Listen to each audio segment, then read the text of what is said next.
name's Miranda, and I'm the scenic designer for As You Like It. A big red curtain just says like theater, and it's like we're doing Shakespeare.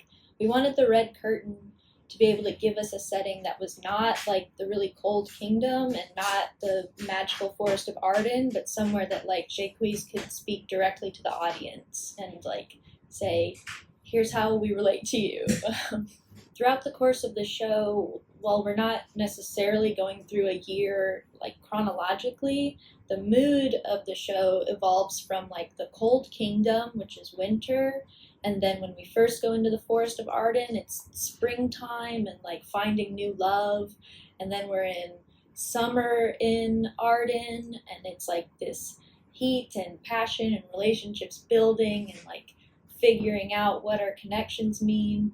And then we end the show in like an autumn sort of mood of like we're like moving on to the next chapter. And so there's a really clear distinction between like the cool, stark, like cold colors and textures of the kingdom. Like we've got like grays and concrete, because this kind of represents a society that's disconnected and not a good example of a community that works together and is like in the kingdom is kind of like every man for himself, so that kind of like cutthroat coldness.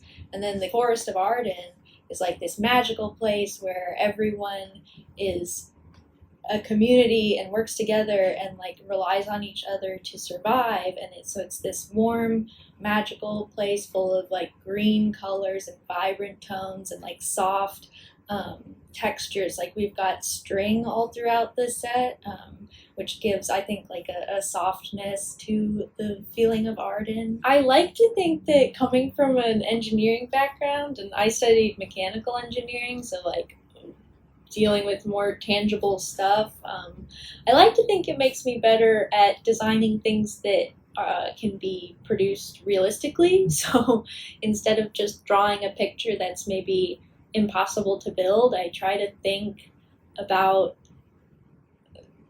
how something would actually be able to be constructed. And like one cool thing that I'm still learning to do is like, as a designer, it's not my job to be an expert at how to build things.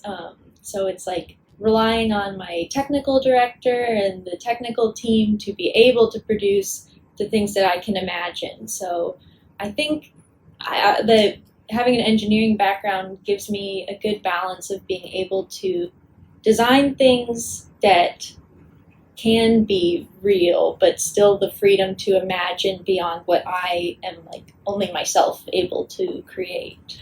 I think like the coolest thing working here at CRT versus where I was before grad school is like, if I wanted to do any shows on my own previously, it's like if I wanted to design, I also had to be able to like build it, paint it, find the props. And like here, I get to just like design incredible like string structures, and the carp shop has to make them for me. And I get to like every time I go down to the shop and see a piece that they're working on that I'm like, I designed that, and it's there and it's beautiful. So